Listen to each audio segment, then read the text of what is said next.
Halo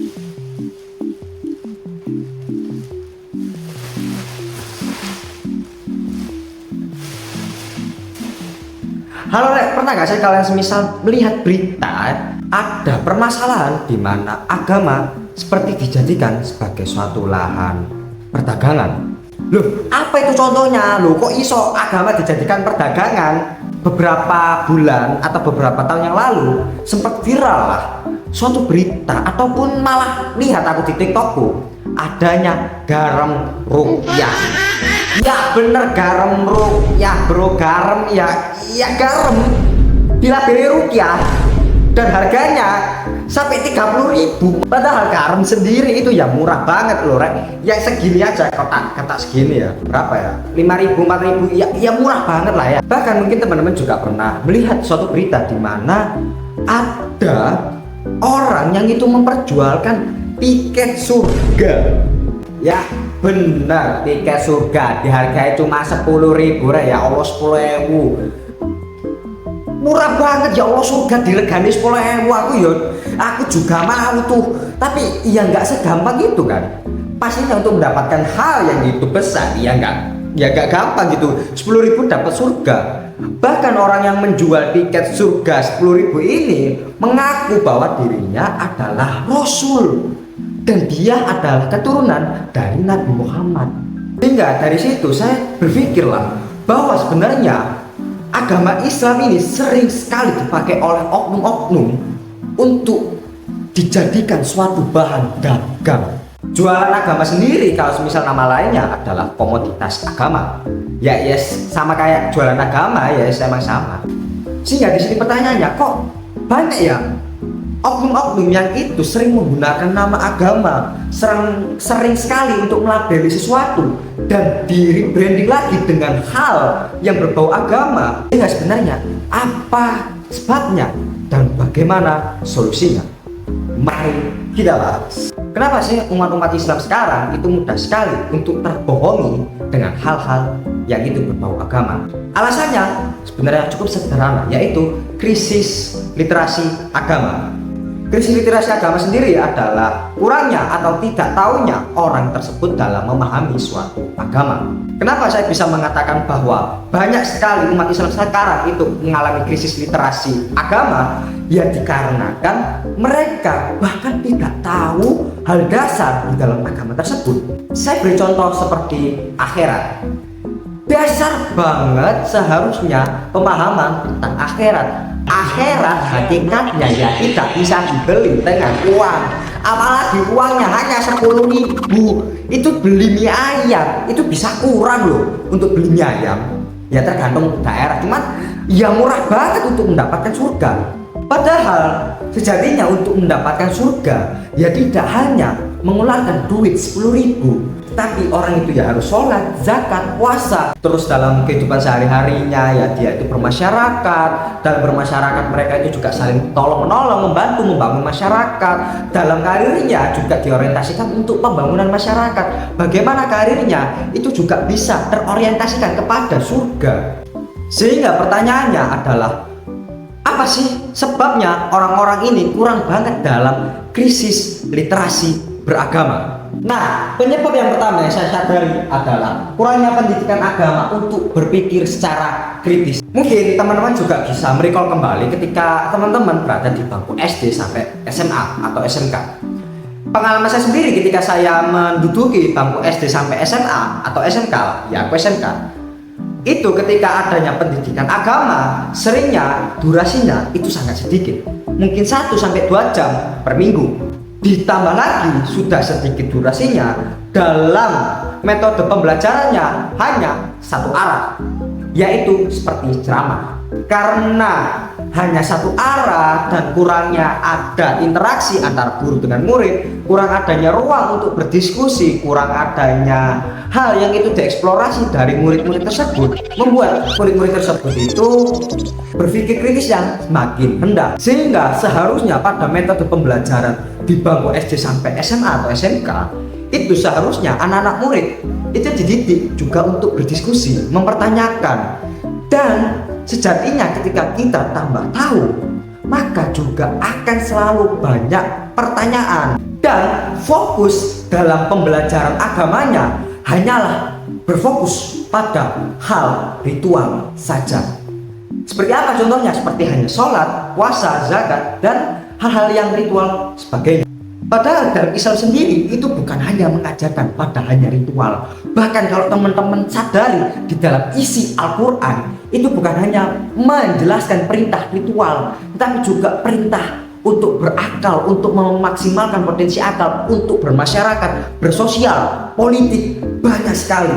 Sehingga kesalahan dari pendidikan agama di sekolah adalah kurangnya untuk memasukkan hal-hal dalam kehidupan sehari-hari kita dimasukkan ke agama. Padahal sejatinya agama adalah memecahkan permasalahan di suatu masyarakat.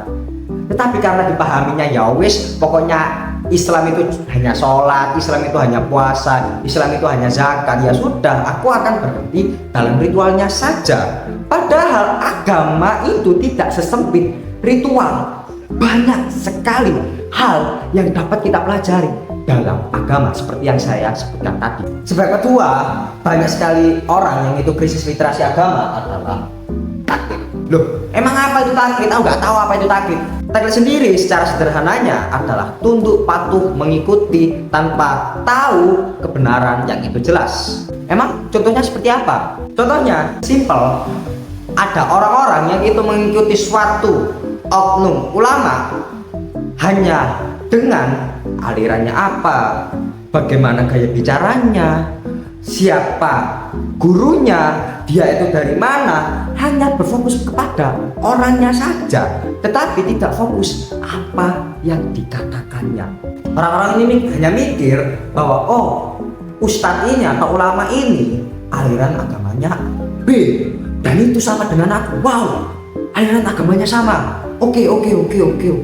Aku lihat cara bicaranya. Wih, bagus sekali cara bicaranya. Wow, unbelievable. Nah, sehingga banyak umat muslim sekarang hanya mengikuti kepada siapa orangnya,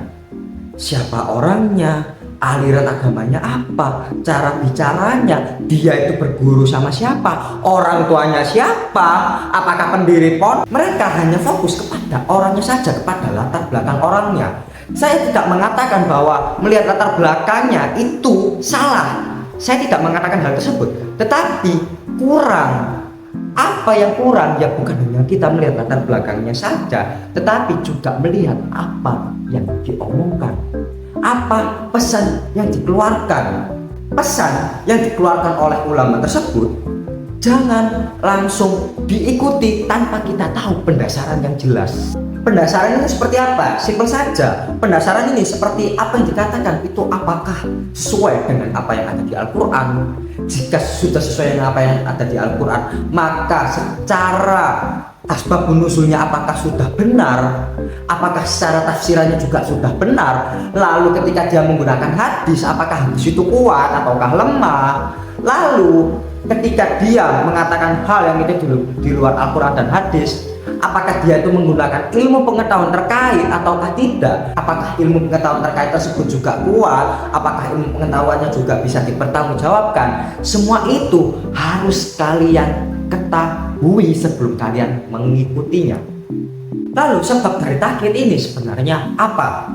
Salah satunya adalah kita dari kecil sudah diajarkan bahwa banyak bertanya itu tidak diperbolehkan. Banyak orang-orang itu berpendapat bahwa sebenarnya agama itu tidak boleh dipertanyakan. Kamu semakin banyak tanya, ya kamu akan jadi kaum Yahudi. Maka itu jangan banyak tanya. Karena banyak pemikiran tersebut, maka kita dari kecil ketika kita bertanya akan sesuatu, entah itu hal yang berhubungan dengan agama ataupun tidak, kita merasakan diskriminasi karena bertanya. Karena kita merasakan diskriminasi dari sosial, maka kita juga menurunkan daya tanya kita. Padahal adanya suatu pertanyaan dari dalam diri kita itu adalah suatu tanda bahwa kita potensi akalnya, potensi berpikirnya itu bermain, itu aktif, potensi berpikirnya itu aktif. Tetapi ketika potensi berpikir ini benar-benar ditekan oleh diskriminasi sosial, dan bahkan banyak yang mengatakan bahwa bertanya dalam hal agama itu sesat, maka kita dalam proses berpikirnya itu benar-benar ditekan sekali sampai benar-benar kecil. Lalu karena kita jarang sekali bertanya, maka seperti halnya penyebab pertama, kita hanya menerima hal agama, kita hanya menerima ilmu-ilmu agama. Kita tidak bisa mengaktifkan berpikir kita dalam hal agama. Kita hanya mengikuti apa yang dikatakan oknum A, kita hanya mengikuti apa yang dikatakan ustadz itu, kita hanya mengikuti. Padahal pada zaman Rasul sendiri banyak sekali sahabat-sahabat yang itu bertanya langsung kepada Nabi Muhammad, tetapi Nabi Muhammad tidak pernah sekalipun melarang adanya pertanyaan tersebut. Tetapi Nabi Muhammad itu malah menjawabnya dengan senang hati. Bahkan Nabi sendiri menjelaskannya juga secara rasional, empiris, ataupun campuran dari rasional dan juga empiris tersebut. Sehingga tidak heran bahwa banyak sekali orang-orang pada zamannya Nabi itu otaknya encer, pikirannya tuh jos banget. Bahkan Umar bin Khattab sendiri, sahabat Nabi, itu mempunyai potensi akal yang benar-benar besar. Sehingga dari banyaknya hal tersebut, sehingga apa solusi dari krisis literasi agama ini? Cukup sederhana, yaitu dakwah yang itu juga memperkuat daya rasional kita, atau kalau saya sebut adalah dakwah rasional. Pada dakwah rasional sendiri, salah satu ciri-cirinya adalah ketika adanya forum dakwah tersebut, maka apa yang dikatakan oleh sang instruktur atau sang ustadz itu benar-benar melalui pendasaran yang jelas, pendasaran yang runtut, argumentatif, sistematis. Oke, dia mengatakan A, pendasarannya adalah sumber ini, sumber ini, sumber ini. Pendasarannya Al-Quran, hadis, dan ilmu pengetahuan tersebut. Al-Qurannya juga tidak hanya dipahami secara tekstual, tetapi kontekstual. Bagaimana asbab nuzulnya, bagaimana makna yang sebenarnya, bagaimana tafsirannya. Lalu jika ada hadis, maka hadis ini juga diteliti. Apakah hadis ini kuat, apakah hadis ini lemah. Lalu asbab nurusnya atau sebab turunnya hadis tersebut, ini tuh apa sebenarnya. Lalu jika itu berkaitan dengan ilmu-ilmu kehidupan, maka ilmu apa nih yang sebenarnya terkait? Oh, ilmu A, B, C, D. Sehingga yang kita pahami dalam forum dakwah tersebut, ya bukan hanya ritualnya saja, tetapi permasalahan-permasalahan dalam kehidupan kita itu juga dapat dijawab dengan baik, yang itu juga ada nilai-nilai agama. Agama juga bisa menjadi solusi dalam kehidupan sehari-hari. Lalu forum dakwah rasional itu juga membuka ruang kita untuk berdiskusi langsung dengan instruktur ataupun ustadz ataupun ya yang mendakwahkan. Entah kita berdialog itu untuk mengkritisi pemikirannya, ataukah memang kita kurang pemahaman dalam apa yang disampaikan. Nah, sehingga dalam forum dakwahnya kita bukan hanya menerima saja, tetapi kita juga dapat mengeluarkan apa yang ada di dalam otak kita, apa yang kita pikirkan, apa yang ingin kita tanyakan, apa yang kurang kita pahami, itu benar-benar dapat kita keluarkan, dapat kita sampaikan. Sehingga dalam kehidupan sehari-hari kita benar-benar memahami sekali bagaimana sih caranya kita untuk menyelesaikan suatu permasalahan tersebut. Karena sejatinya forum dakwah itu mencerahkan, sejatinya forum dakwah itu membuat orang-orang memahami agama secara utuh. Bukan forum dakwah yang itu doktrin, forum dakwah yang itu hanya menyetir, forum dakwah yang itu malah memanipulasi seseorang untuk hanya bisa mengikuti. Bukan seperti itu. Forum dakwah sejatinya adalah mencerahkan untuk memahami agama secara utuh. Ya segitu aja dari aku. Kalau misal kalian gak setuju loh bang, itu gak setuju aku bang. Kalau misal pakai dakwah Islam rasional, pakai dakwah yang segini aja loh. Ya sekalian komen lah di kolom komen di bawah. Oke, segitu saja dari aku. Bye bye. Kok bisa ya ada orang-orang seperti itu? Hanya karena garam